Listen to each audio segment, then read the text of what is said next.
So, we have been in this series called Outlining the Story, where we're going through kind of the broad overview of the Old Testament. We started in the beginning with kind of these first principles that are being laid out for us, God being creator, and thus being in control of everything, everything being His, including us, right? That we are His, and we're made to image Him, and that was His original intent for us. But we chose wrongly, right? And we don't image Him very well anymore. And then we have this long period of history in which humanity, I guess we would hope that humanity would get back on track. We don't. In fact, it gets far, far worse. So God wipes everyone off the planet except for this one guy and his family. And we would think, hey, maybe this is going to work out well because now we've kind of gotten rid of all the evil people and we've got the good people left. And we find out very quickly that the good people are also the evil people. And so they continue those problems. We fast forward 150 years, and then we have humanity as a group continuing to make bad choices, trying to work independently of God. And so we ended right before we got into Abraham last week with this kind of bleak picture of humanity, which we should have.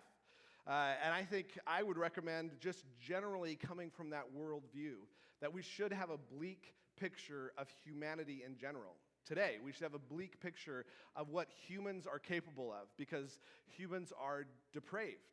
And the only thing that keeps us kind of in line and doing good things is pressure, social pressure, laws, things that, cultural standards. That's the only thing that really keeps us in line these days. And most of the time, it doesn't keep us in line because those things shift and they're away from God's will, right? So we have this really bleak picture of humanity, and then we have this kind of new chapter in human history in which God begins to work with this guy named Abraham. And He decides to work with Abraham through what we call a covenant, which is just, we talked about this last week, it's just this binding agreement, right? This contractual agreement where both parties have responsibilities to one another, and as long as they both hold to the contract, things are going to go well with the contract, right?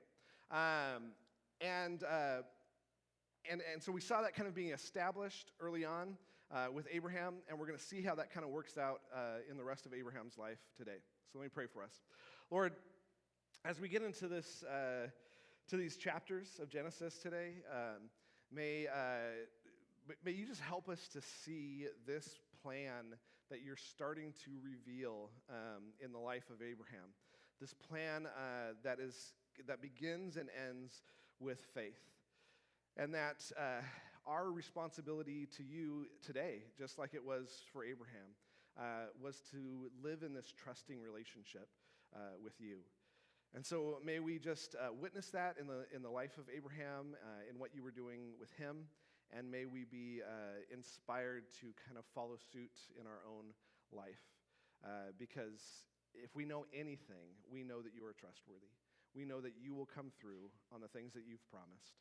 And so we want to live in this place of trust. And we want to live in a place of complete trust, which is what we see in Abraham's life. So may we just witness that today in him, and may you just expose areas of our own hearts where maybe we're not doing that. Pray this all in your name. Amen.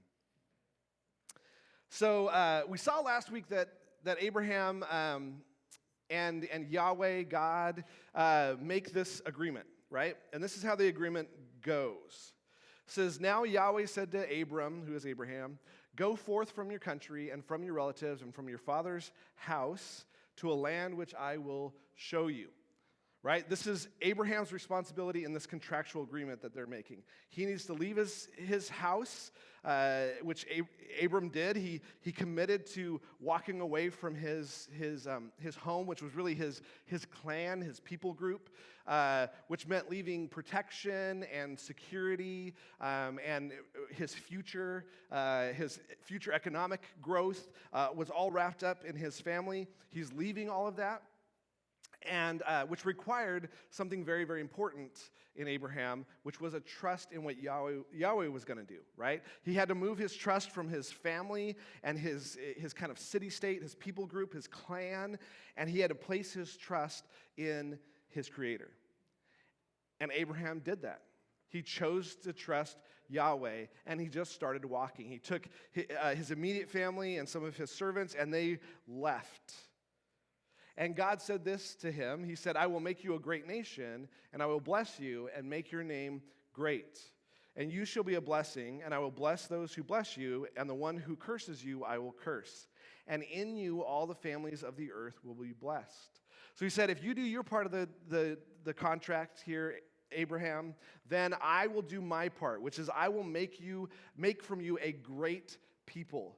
That includes numbers and strength and power and wealth and influence. I will make you great. Your people will be great. And not only that, but you yourself will be great. You will have wealth and influence and strength and power. And others will benefit from your wealth and influence and strength and power.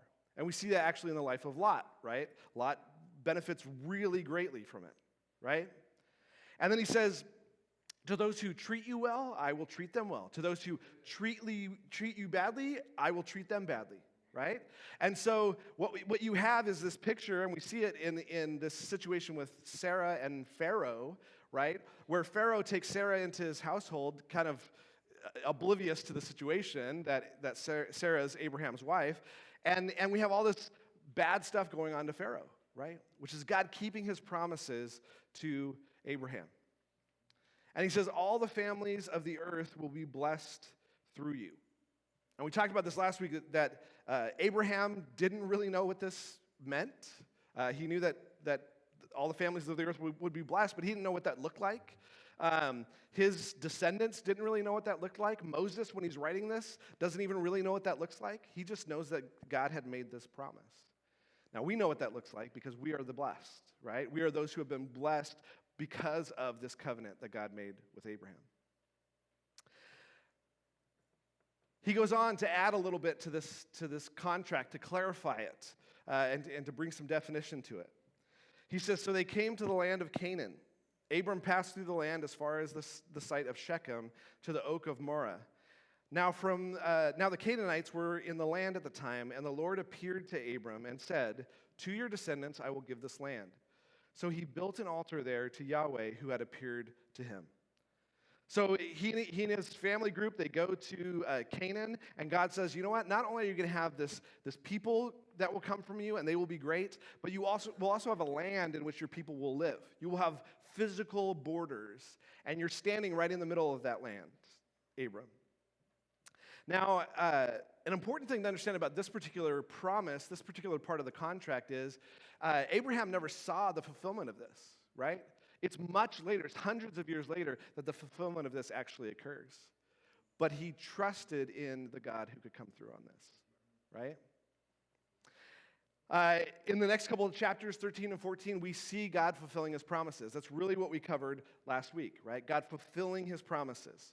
And he finishes this section with this incident, is where we finished last week, where Lot and Abraham are so wealthy, like God is so blessing what's going on there, that they have to split up. And he tells Lot, hey, pick wherever you want to go, right? And Lot picks the best place to go, right? It was beautiful. It was like the Garden of Eden. There was water everywhere. It was everything that either of them wanted, but Lot chose that spot. And Abram went the other way, right? But then we know what happens. Lot gets captured, right? Abraham has to come bail him out. And then it ends with this picture of these kings coming to Abraham and honoring him, right? Because what they couldn't do in winning that battle, Abraham did in winning that battle, and actually Yahweh did in blessing Abraham by winning that battle, right? That's right before 15, which is where we're really starting today. Let's look at that.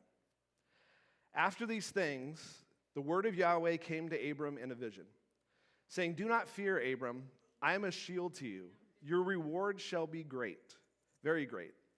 But Abram said, Yahweh God, or actually this time it's actually Lord Yahweh is actually how it is here. Lord Yahweh, what will you give me, since I am childless, and the heir of my house is Eleazar of Damascus? Abram also said, since you have given me no son, one who has been born in my house will be my heir. God, up to this point, had proven himself to be a promise keeper over and over and over again, right? We dwelt on that a lot last week. He just kept keeping his promises. And Abraham clearly trusts God, right? He just continues to hold to this contract between him and God, knowing that God is going to come through for him. And in fact, we have the scene right before this in which Abraham gives back the spoils to the king of Sodom and says, I'm not going to let you enrich me because I don't need you to enrich me, right? I have Yahweh who's enriching me. I trust him. So I'm going to give you back all your stuff because I don't need it. I know Yahweh's going to come through. But he asks a legitimate question here. Because of the promises that had been made to Abraham, there's a real just kind of logical problem here. How can God make Abraham into a great nation when he has no kids? He doesn't even have a single child at this point. It makes no sense. I mean, this question makes a whole lot of sense because actually the first thing we see when we learn about Sarah, we learn this. Sarai, which is Sarah, was unable to conceive. She did not have a child. She had no children, and she couldn't conceive. How does this work, right? He's asking a very legitimate question because the heir of his house would be this guy, Eleazar, which was very common back then if you couldn't have children, right, and you never had a child.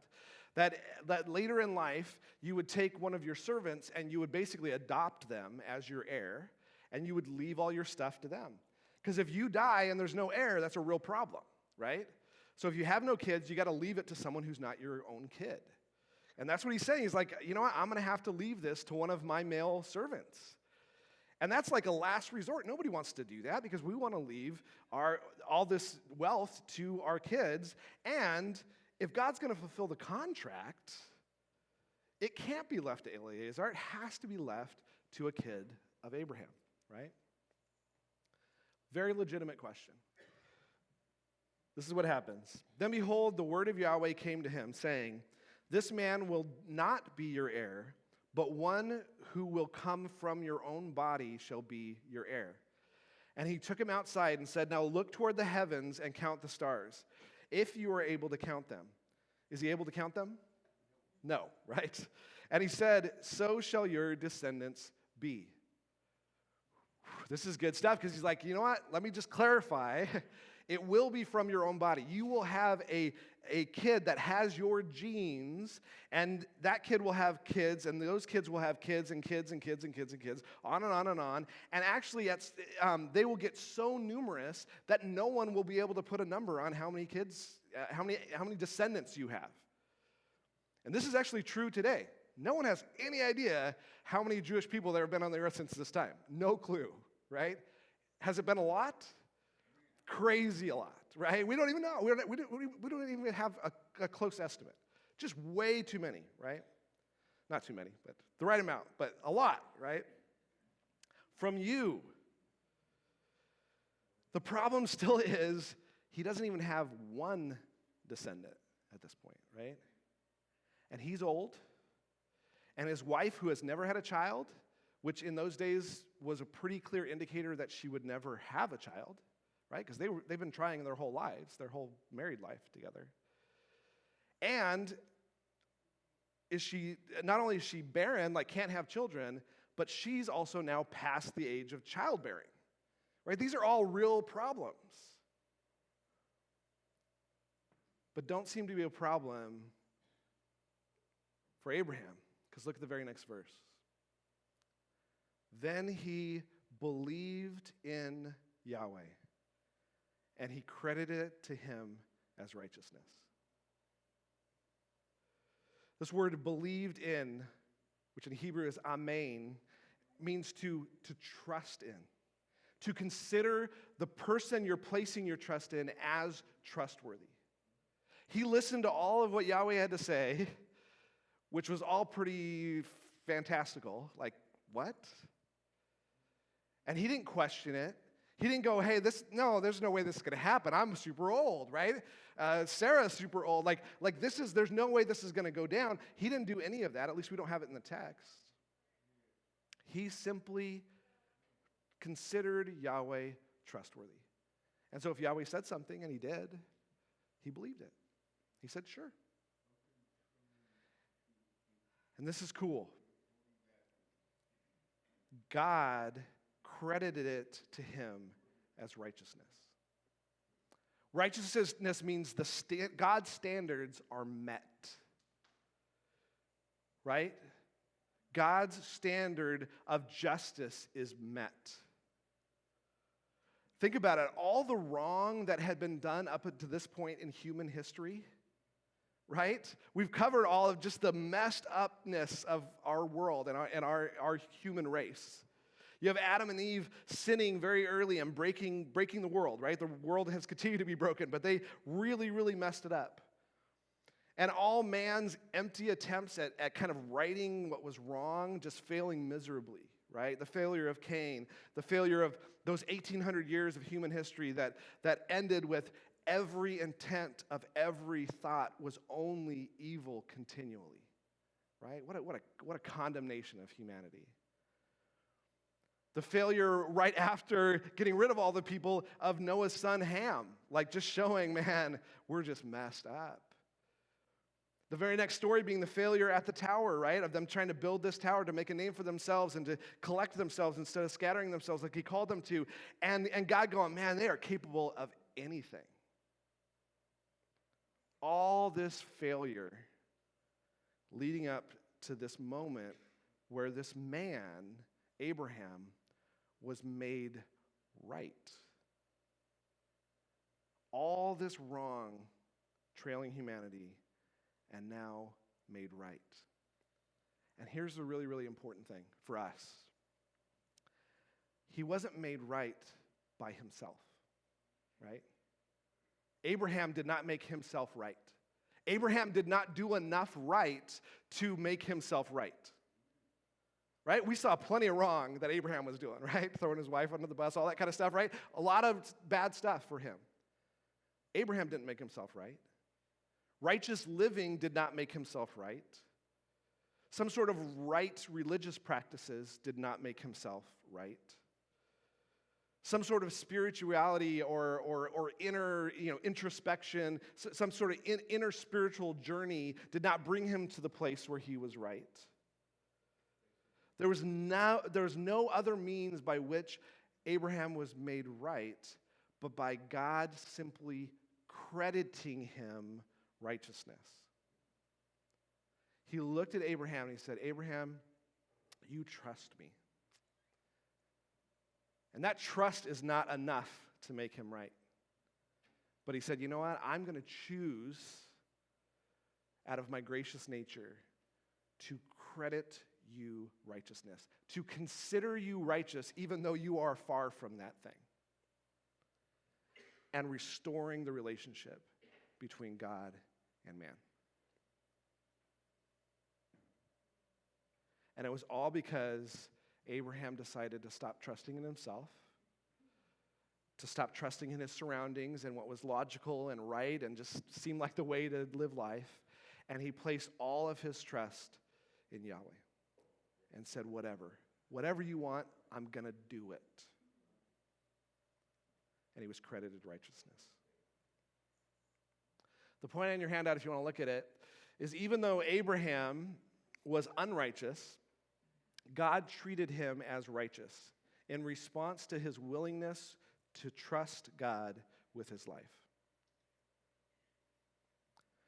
Even though Abraham was unrighteous, God treated him as righteous in response to his willingness to trust God with his life.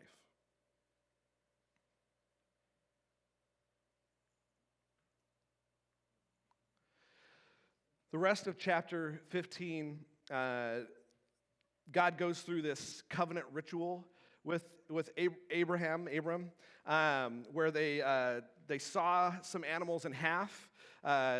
God walks through, he actually floats through the middle of them, which was basically them signing the contract. Okay? They didn't have like these written contracts in which they put this little, squiggly signature on it. That's what we have today when we do contracts, right? They had splitting animals in half and walking through them, which is just weird. But it's the way that ancient Near Eastern contracts worked at the time. Covenants worked at the time. So God does this, right, to sign the contract. Then in chapter 16, you got about 10 years going by, still no promised son, right? He promises a son here, a son that will come from your body, Abraham.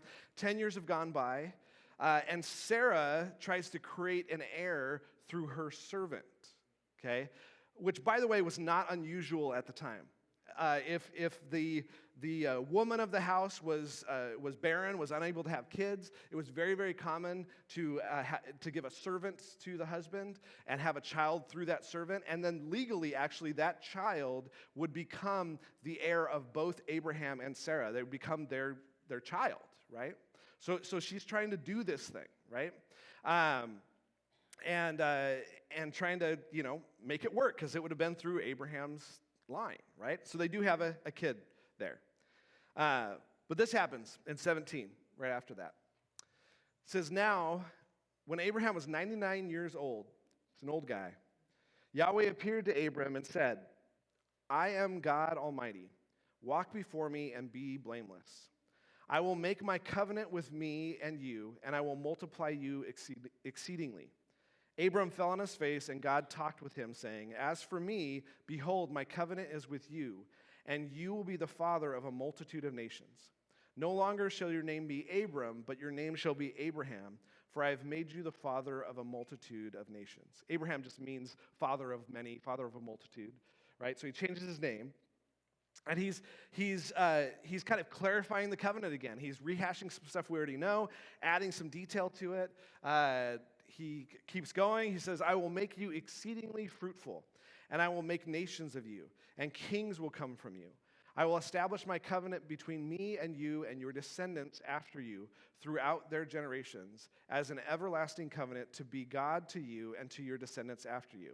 And I will give you and to your descendants after you the land where you live as a stranger, all the land of Canaan, as an everlasting possession. I will be their God.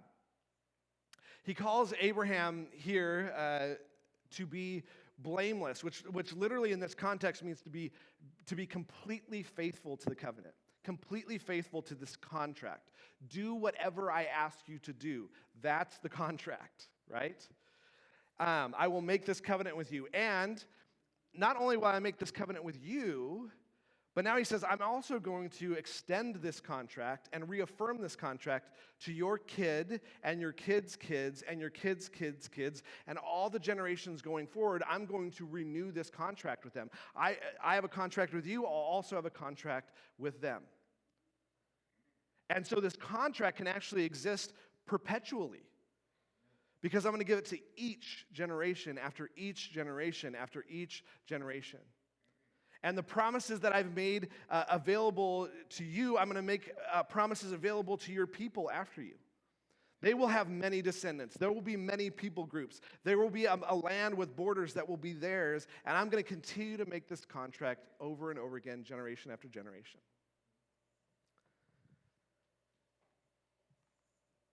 This is important to understand. Look at the next verse. God said further to Abraham, now as for you, you shall keep my covenant, you and your descendants after you throughout their generations. This is my covenant that you shall keep between me and you and your descendants after you. Every male among you shall be circumcised, and you shall be circumcised in the flesh of your foreskin, and it shall be the sign of the covenant between me and you. And every male among you who is 8 days old shall be circumcised throughout your generations, including a slave who is born in the house or who is bought with money from any foreigner who is not of your descendants. A slave who is born in your house or who is bought with your money shall certainly be circumcised. So my covenant will be with your flesh as an everlasting covenant. But as for an uncircumcised male, one who is not circumcised in the flesh of his foreskin, that person shall be cut off from his people. He has broken my covenant. Are you tracking what he's going through here? He's like, I just told you what I would do, what my part of the contract is. But you got to understand, a contract is a contract. A contract's similar to what it is today. This covenant is a contract, which means there's two sides. That's the whole point of a contract, right? There's two sides to the story. And he's saying, you know what? I've told you what I'm going to do. Now listen to what you need to do. And what your descendants need to do after you. Which is that they need to keep the contract. And part of that contract is, the keeping of that contract is going to be this thing, circumcision, which is basically like every generation after you, every person, every male is going to re-sign that contract and commit to being committed to that contract, to be committed to that covenant. And if they don't, that's verse 14, if they're not willing to sign the contract, if they're not willing to commit to the covenant, then they need to be cut off. They need to be separated. They need to go away because they're not a part of the covenant people of God. They're not part of this contract. And if they refuse to sign this contract, they can never be a part of this contract.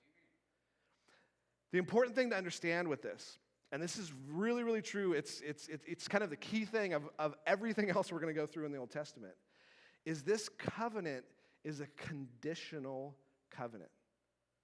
It requires that both sides keep up their end of the bargain. Is Yahweh going to keep up his end of the bargain? No question. And we'll see throughout the Old Testament, he never fails to keep up his end of the bargain. But it also requires that Abraham and the people after him keep the covenant, keep the contract, commit to the contract.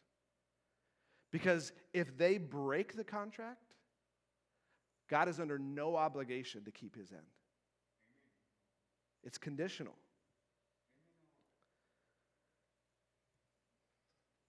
Goes on in 15 or 23. Where's 15? 15 is not there. 15 has disappeared. All right, I'll read 15. Then God said to Abraham, as for your wife Sarah, you shall not call her name Sarai, but Sarah shall be her name. I will bless her, and indeed I will give you a son by her.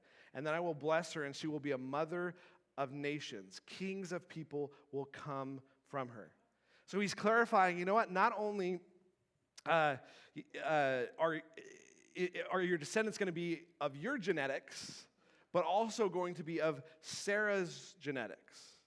So this other child that's been born that's not of Sarah's line, then that person is not going to be a part of the covenant. And that is true. The child Ishmael was not a part of the covenant, even though God made some promises to Ishmael and Hagar.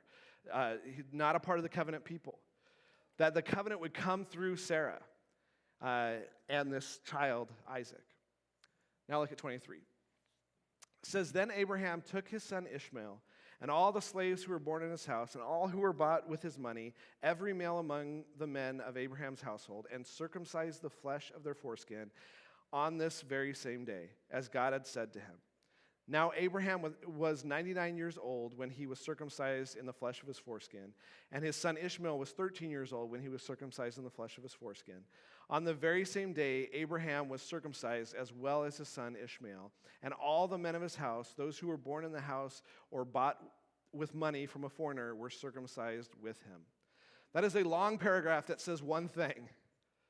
Abraham did it. Right? God said, here's how you need to keep the contract with me.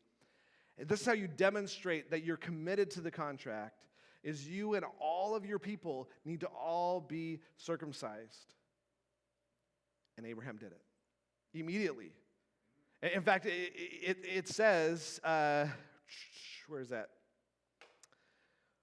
Every male in the household circumcised of their flesh on that very same day, or right before 24, as God had said to him. That statement simply means exactly the exact detail in which God had detailed his covenant. That's exactly what Abraham did. Precisely what was called for. Demonstrating once again that Abraham trusted God and was committed to this contract. Chapter 18 is full of specifics on Isaac's birth, which hadn't happened yet, but he's talking about it. And then God plans to bring justice on Sodom and Gomorrah. He's decided that I'm going to bring some justice on these two people groups. Okay, look what happens in 18. Very interesting little picture here. It says, Yahweh said, "Shall I hide from Abraham what I am about to do? Since Abraham will certainly become a great and mighty nation, and in him all the nations of the earth will be blessed. For I have chosen him so that he may command his children and his household after him to keep the way of the Lord by doing righteousness and justice, so that Yahweh may bring upon Abraham what he has spoken about him." What's really cool about this next little picture here is you get this sense of this covenant relationship truly being a relationship, right? One in which Abraham was depending upon Yahweh and they were actually interacting with one another. And Yahweh is kind of working through, hey, should I just go and do this thing? Where I'm going to take care and I'm going to show justice to Sodom and Gomorrah. Justice is deserved here. I'm going to met out my justice and just take care of it. Or should I include Abraham in what I'm about to do? Should I fill him in? And the reason for it is he says, I'm trying to show him, Abraham, and the people how to do righteousness and justice. And so he's like, I'm going to help show them how to live rightly, which is righteousness, and how to bring about the proper ends to wrong behavior, which is justice. And he decides to include Abraham in this. And then we get this long conversation between Abraham and God, where Abraham's like trying to figure out, hey, what's actually just here? Is this just, Yahweh? And Yahweh said, yeah, that's just. Is this just? Yeah, that's just. Is this just? Yeah, I think that's just. Right? And they're having this interaction. And really bringing Abraham into the conversation, right? What's the proper treatment for right behavior, God? What's the proper punishment for wrong behavior, God? What are the extents to which justice is served if we do it that particular way? If we do it this particular way, is that justice, God? If we do it this particular way, is that justice, God? And they have this long conversation. It's just cool. Because what we see here, and what we should learn about this, and I think it's what Moses is trying to communicate to us in this section, is this faith relationship that we have with God is truly a relational thing, right? It's a dependency upon God, and it's God walking with us, walking next to us in life. So the point on your handout, if you want to fill it in, is the trusting relationship established between Abraham and God in the covenant would also be offered to his descendants.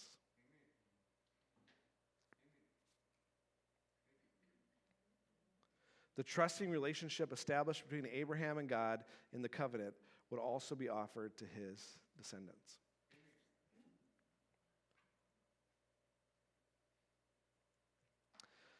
Then we have right after this in chapter 19, Abraham actually watching God dispense justice on Sodom and Gomorrah. He's standing kind of up on a hill and he's looking at Sodom and Gomorrah and he watches God obliterate these two peoples. And he sees the smoke rising. But what's interesting out of this is because of this relationship that Abraham has with Yahweh, Lot and his family end up coming out and not being destroyed. But what's kind of interesting about that is, and the reason why they're not destroyed is because it's this conversation about righteous people. Like, should we save righteous people, right? So this family of Lot gets saved because they're righteous. But then immediately after that, as they come out, we have Lot's wife disobeying God and turning into a pillar of salt.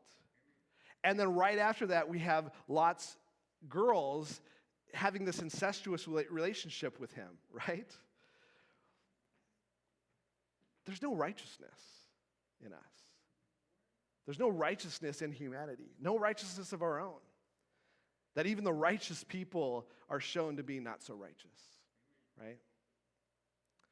Chapter 20, we have kind of this repeat situation. It's kind of the whole Pharaoh-Sarah situation. This is like part 2 of that.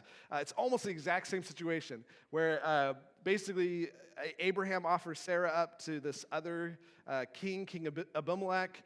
Things go bad for Abimelech. Abimelech gives Abraham a bunch of stuff. He profits a ton.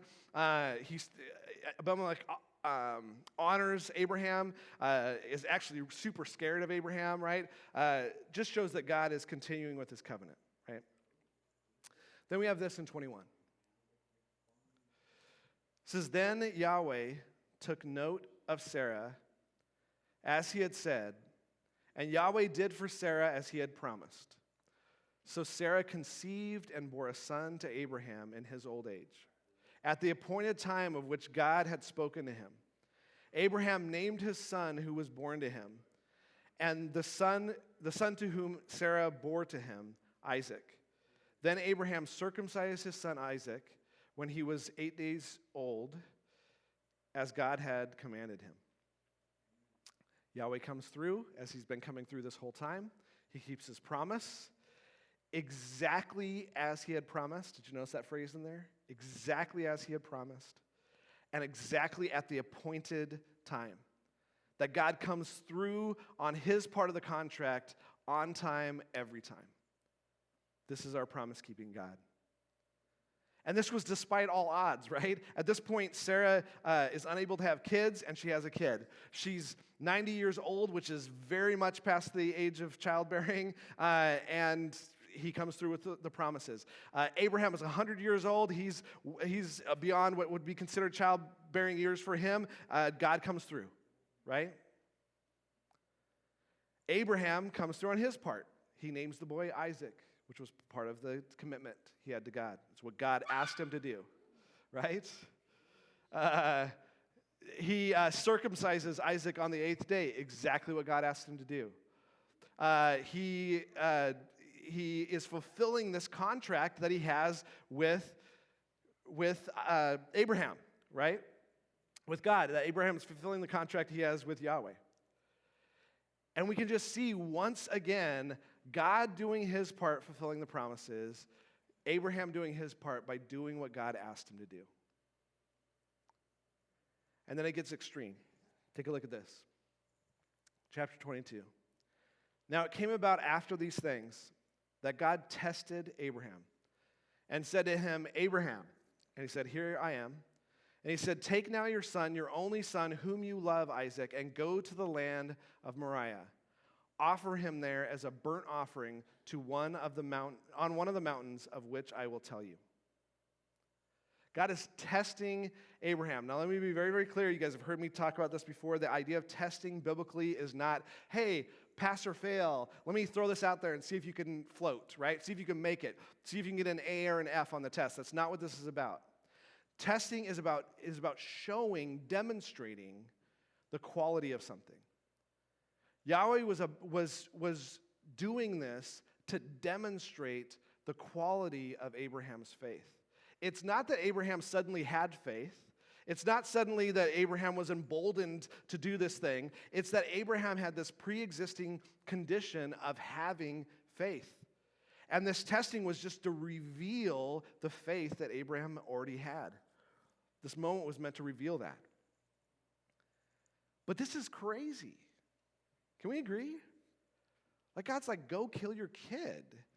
And it's not just about killing your kid, which is insanity, right? But beyond killing your kid, you're killing the only way that God can fulfill his part of the covenant, right? You're getting rid of the vehicle by which God is fulfilling his covenant, because Yahweh was very, very clear that Isaac was going to be the one through which the covenant was going to go through. And now we're taking him out too. This is insanity. Look at verse 3.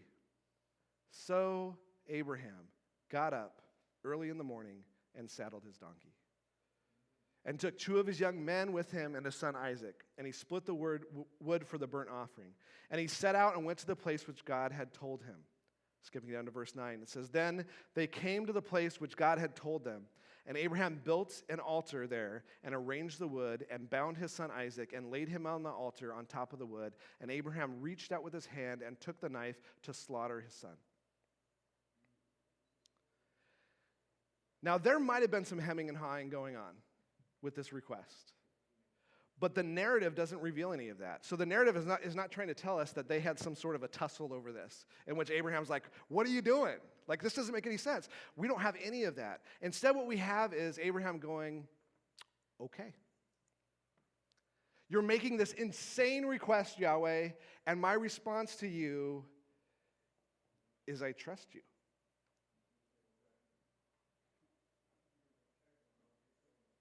They didn't have hours of theological wrangling over the implications of and the moral implications of taking a life, right? Or the theological implications of God making this kind of a request, which all these questions come up with theologians all the time, and I just go, that's not the point. The point is Abraham said, sure. Yeah. Saddled the donkey, split the wood, went to the spot, bound his son, took the knife, and killed his son. Wait, hold on, he didn't kill his son. Understand the language here? Abraham had every intention of driving the knife into the heart of his son. He didn't think he was going to be stopped here. Now, we look at the end of the story and we go, wait, he was stopped. That's missing the narrative. He took the knife to slaughter his son. He was driving it into the heart of his son. And he could do all of this not because he suddenly came to some sort of courage on his part or some sort of epiphany in which he suddenly was like, okay, I'll do it now. He had this pre-existing condition that we call faith. He trusted God so completely that doing this was a no-brainer for him, because God was so trustworthy and had shown himself so trustworthy that he was willing to do whatever Yahweh asked him to do because he trusted him.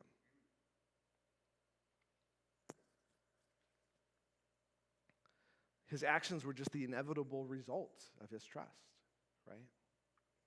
Hebrews 11 has this very succinctly said. It says, by faith Abraham, when he was tested, offered up Isaac. By the way, those words also mean he killed Isaac, basically. He offered up Isaac. And the one who had received the promises was offering up his only son, the son of promise, right? It was he to whom it was said, through Isaac your descendants shall be named. He considered that God is able to raise people even from the dead. He just trusted God. He didn't know how it was going to work out. He had no clue how it was going to work out. He just knew God called him to it, and he did it because that God was worthy of his trust.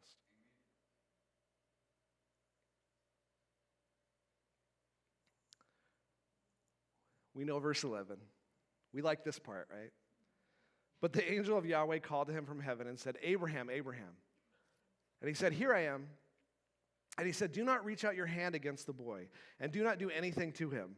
For now I know that you fear God, you respect God deeply, since you have not withheld your son, your only son, from me. Skipping down to 15, it says, and then the angel of Yahweh called to Abraham a second time from heaven and said, by myself I have sworn, declares Yahweh, Because you have done this thing and have not withheld your son, your only son, indeed I will greatly bless you, and I will greatly multiply your seed as the stars of the heavens and as the sand, and which is on the seashore. And your seed shall possess the gate of their enemies, and in your seed all the nations of the earth shall be blessed, because you have obeyed my voice. Do you hear the conditional language here? This is conditional. Honestly, if Abraham had not done what he did, the covenant would have been broken at that moment.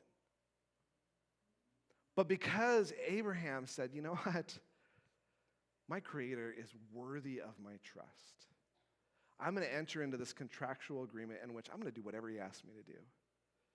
And he did the craziest thing Yahweh could have asked him to do. And it kept this covenant intact, in which Yahweh was willing to do what he committed to do in the covenant. Because Abraham trusted him so completely. The point on your handout, if you want to fill it in,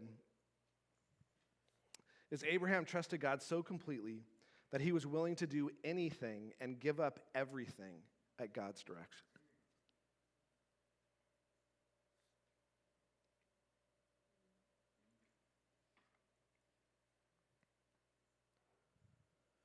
Abraham trusted God so completely that he was willing to do anything and give up everything at God's direction. Abraham is this ultimate example for his descendants and for us of faithfulness to the covenant, faithfulness to the contract he had made to God. That he was willing to do whatever God asked him to do because he trusted him completely. And because he trusted completely, he had faith in his God, God gave him righteousness. Treated him like he had never sinned a day in his life. Treated him like he had always done right. Had Abraham always done right? No. And now we have this picture of a restored relationship with a human. This is a big turning point. This is a big moment in human history. And this idea of faith being credited as righteousness was a reality for the next generation, the generation after that, the generation after that, every generation since then, including our generation. Faith being credited as righteousness. Are you and I righteous? Do we do the right things? No, we've done plenty of the wrong things. Do we need to somehow do better? Do we need to somehow be better? Do we need to somehow get our religious ducks in a row, have our theology nailed down? Not for righteousness. Faith. The faith of Abraham is the faith we're called to today. And so when Jesus asks, his followers, if you want to follow me, give up everything, right? Hate your close relationships, just those got to be less than, give up all of your possessions, give up your own life and follow me. What's he calling for there? Faith. Trust me more than anything else in your life and come follow me. And we have some great examples of people who did that, right? And were changed and transformed by what he did. This is the reality for us. Galatians 3 says this: just as Abraham believed God, faithed God, trusted in God, and it was credited to him as righteousness, therefore recognize that it is those who are of faith who are sons of Abraham. The scripture, foreseeing that God would justify the Gentiles by faith, we're Gentiles, right? Preached the gospel beforehand to Abraham, saying, all the nations will be blessed in you. This is the gospel that was being preached to Abraham thousands of years ago, right? And it's just as true today as it was then. So that those who are of faith are blessed with Abraham, the believer. the faither, the truster. Do we trust him? That's the question. That's what we should do, is we should look at Abraham and not go, wow, that's amazing. It is amazing, right? We should go, wow, that's the standard. Me trusting my life to him wholly and completely. What seemingly ridiculous thing in your life is he calling you to trust him in right now? He's trustworthy. Look at Abraham. Are you leaning into what he desires in your life? Do you even know what he desires of your life? Are you spending time in his word to understand what he desires out of your life? Are you willing to commit today? Forget yesterday, forget 2 weeks ago, forget months ago. Are you willing to commit today to go wherever he leads? To do whatever he asks? Whatever he asks. To leave all of your excuses behind and say, I'm just going to trust you. To lean into him, to trust him in deeper and deeper ways. If you are, you are a descendant of Abraham. Not physically, right? But because he was a believer, you're a believer, right? I'm going to finish just with this statement from the Apostle Paul. It is impossible to please God without faith. Anyone who wants to come to him must believe, must have faith in that God exists and that he rewards those who sincerely seek him. Do we believe that? Do we want to trust him with everything? Yeah, let's do that. Lord, we are so thankful that you have proven yourself trustworthy. We want to mimic, we want to imitate Abraham. We want to be those who you call us to something, we say, sure. You ask us to step out in faith on things, and we go, you know what, God, you're trustworthy. We want to trust you so completely that we don't hold anything back in our lives. Where that kind of faith is just supernatural, it's just beyond us. Help us to be those people. Help us to be believers like Abraham was a believer. That we find you so trustworthy that wherever you decide to take us, we're willing to go. Pray this all in your name.